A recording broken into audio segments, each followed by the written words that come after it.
Hello everyone, welcome once again LSC में आज हम आपसे सेल ऑर्गेनेल के बारे में चर्चा करेंगे कि जो सेल ऑर्गेनेल क्या होता है और किस तरह से कार्य करता है। सेल ऑर्गेनेल बारे में बात करते हैं कि सेल ऑर्गेनेल्स जो होते हैं कितने टाइप्स के होते हैं, यानी कि सेल के अंदर जो उसके ऑर्गेन है वो कितने पार्ट होते हैं उसके। तो सबसे पहले होता है सेल मेम्ब्रेन। यहाँ पे आप देख रहे हैं सेल मेम्ब्रेन। दूसरा हो गया cell wall, cytoplasm, vacuole, nucleus, endoplasmic reticulum, mitochondria, ribosomes, lysosome, chloroplast, या फिर हम इसको यहाँ पे प्लास्टिड्स भी कह सकते हैं, सेंट्रियोल एंड गोल्जी बॉडी। ये जितने भी उस पार्ट हैं ये सभी के अपने अलग अलग क्या होते हैं, फंक्शन होते हैं। तो ये हो गए हमारे सेल ऑर्गेनेल्स। अब हम इनको एक एक करके डिस्क्राइब करेंगे कि ये सेल ऑर्गेनेल्स के क्या इंपॉर्टेंट रोल होते हैं, जिससे सेल के अंदर इतनी पावर पाया जाता है, इतनी क्षमता होती है कि वो डिवीज़न कर लेता है, वो अपने जैसे हजारों सेल बनाता है, फिर हमारी बॉडी का फॉर्मेशन करता है। तो ये सारे हो गए हमारे सेल। यहाँ पे हम आपको एक और चीज़ बता सकते हैं कि सेल डिवीज़न की जब हम बारे में बात करें तो हमारे बॉडी के जो पार्ट्स होते हैं, लीवर जो होता है उसमें सेल डिवीज़न की जो क्षमता होती है बहुत तेज़ी से पाई जाती है। अगर हम अपने लीवर को कट कर देते हैं तो उसके बाद लीवर जो होता है अपने आप अपने लीवर के आगे की जो पार्ट होते हैं उसका वो फॉर्मेशन कर लेता है। लेकिन ये सेल डिवीज़न की पावर नहीं पाया जाता हमारे बॉडी के जो सेल होते हैं वो होता है नर्व सेल्स, यानी कि ब्रेन के जो नर्व सिस्टम होता है वहाँ के जो सेल होते हैं उसमें रीजनरेशन यानी या सेल डिवीज़न की क्षमता नहीं पाई जाती है। इसलिए कहा जाता है कि ब्रेन को हम बहुत सेफ करके रखते हैं कि अगर एक बार हमारे ब्रेन में चोट लग जाती है और वो भयंकर वाली चोट लग जाती है, जिससे क्या होता है कि जो हमारा नर्व सिस्टम है वो ब्रेक हो जाता है, तो फिर से उसको हम कंट्रोल नहीं कर सकते। इसलिए ब्रेन को बहुत सुरक्षित रखने की आवश्यकता होती है।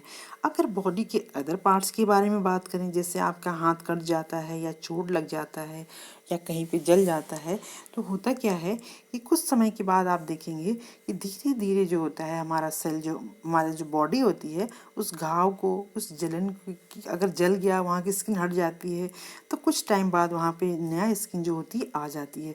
तो ये स्किन कहाँ से आती है? ये स्किन आती है जो हमारी बॉडी के सेल होते हैं वो क्या करते हैं, डिविजिबल होते हैं, यानी कि डिवीज़न होता है। उसमें डिवीज़न का मतलब ये नहीं होता है कि तोड़ तोड़ के टुकड़ों में बांट दिया। डिवीज़न का मतलब सिर्फ यहाँ पे ये है कि सेल जो होती है उसके अंदर इतनी क्षमता पाई जाती है कि सेल जब डिवाइड होती है तो अपने जैसी टू सेल्स का वो फॉर्मेशन कर देती है। इस तरह से जो भी कटे फटे, जो भी चोट लगे हुए होते हैं वहाँ पे वो क्या हो जाते हैं, उनको एडजस्ट केयर करके वो ठीक हो जाता है। तो ये हो गया हमारा सेल। अब हम सेल मेम्ब्रेन के बारे में बात करेंगे। ये सेल मेम्ब्रेन जो होता है, सेल मेम्ब्रेन यानी कि सेल को चारों तरफ से कवर किया हुआ, यानी सेल मेम्ब्रेन जो होता है प्लांट सेल में भी पाया जाता है और एनिमल सेल में भी पाया जाता है।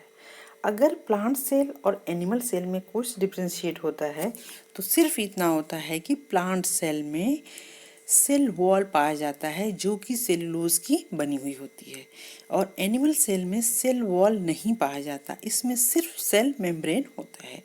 तो ये जो आप देख रहे हैं, ये जो स्ट्रक्चर बना हुआ है, ये कवर चारों तरफ से ढका हुआ है, यानी ये क्या है, हमारा है सेल मेम्ब्रेन, जिसको हम कह सकते हैं प्लाज्मा मेम्ब्रेन।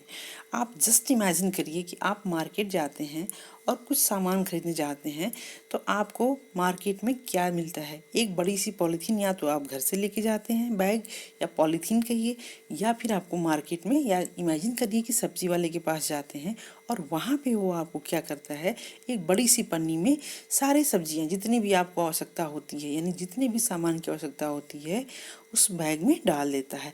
उतना ही डालता है जितना कि आपका बैग उसको आसानी से उठा सके, यानी वो, अगर सामान भारी होता है तो क्या करते हैं हम, उसके ऊपर दूसरी पन्नी या उसके ऊपर हम दूसरा बैग लगा देते हैं। सेम कंडीशन ऐसा ही होता है प्लांट और एनिमल सेल में।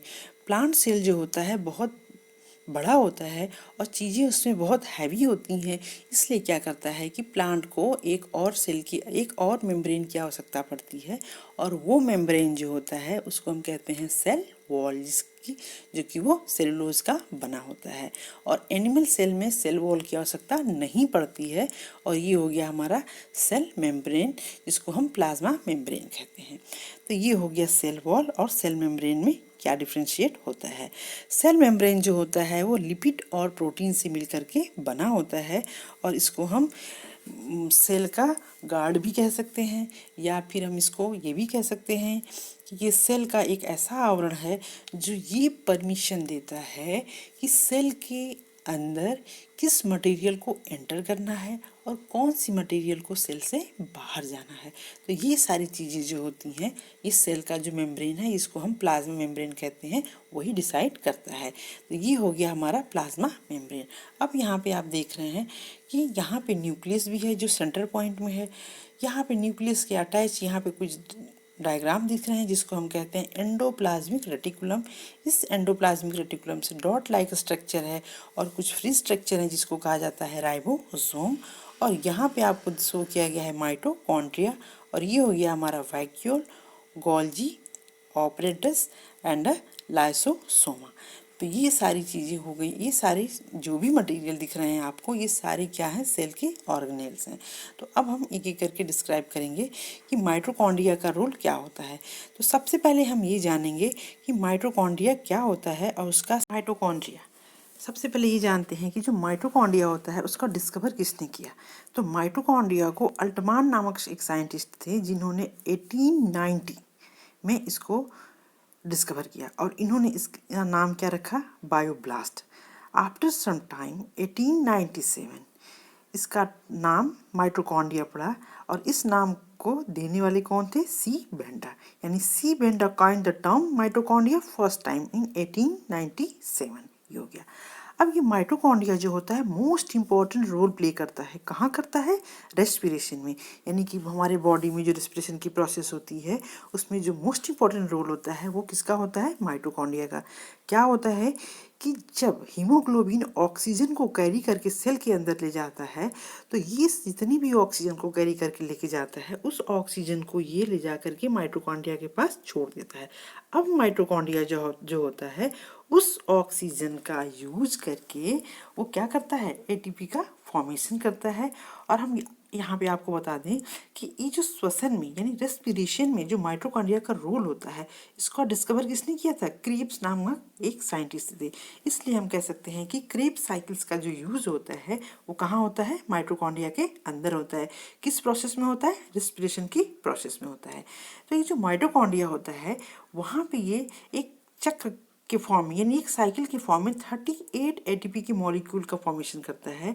और उस 38 एटीपी के जो मॉलिक्यूल होते हैं वो क्या करते हैं, एक ग्लूकोज का मॉलिक्यूल का फॉर्मेशन करता है। और वही ग्लूकोज जो होता है पूरे सेल को क्या प्रोवाइड करता है, पावर यानी कि एनर्जी। तो ये हो गया हमारा power house of the cell, यानी कि इसको हम कहते हैं कि हमारे सेल का पावर हाउस कौन है, तो ये होता है माइटोकॉन्ड्रिया। दूसरा पॉइंट ये है कि माइटोकॉन्ड्रिया के अंदर जो है डीएनए होता है, एमआरएनए होता है, राइबोसोम्स होता है। इसलिए माइटोकॉन्ड्रिया जो होता है योग्य होता है यानी एबल होता है टू सिंथेसाइज ओन प्रोटीन। यानी कि माइटोकॉन्ड्रिया एक ऐसा ऑर्गेनेल्स है जो सेल के अंदर अपने प्रोटीन का सिंथेसाइज स्वयं कर लेता है। तो इसलिए हम इसको क्या कहते हैं, मोस्ट इम्पॉर्टेंट ऑर्गेनेल्स भी है, और उसके अलावा ये मोस्ट इम्पॉर्टेंट रोल प्ले भी करता है क्योंकि ये हमारे सेल का क्या है, पावर हाउस।